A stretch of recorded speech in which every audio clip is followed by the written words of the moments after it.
You ask Tiger to calculate. This deals with linear inequalities with one unknown. The final result is 8 greater than -8. Let's solve it step by step. Simplify the expression. Expand the parentheses.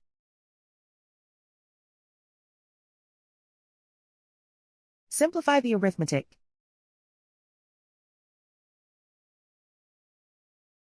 Group all m terms on the left side of the inequality.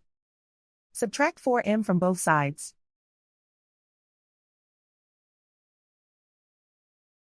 Group like terms.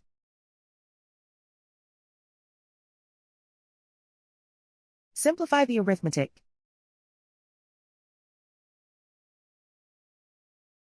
Group like terms.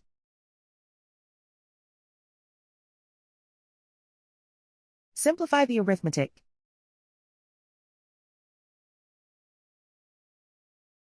Plot the solution on a coordinate grid.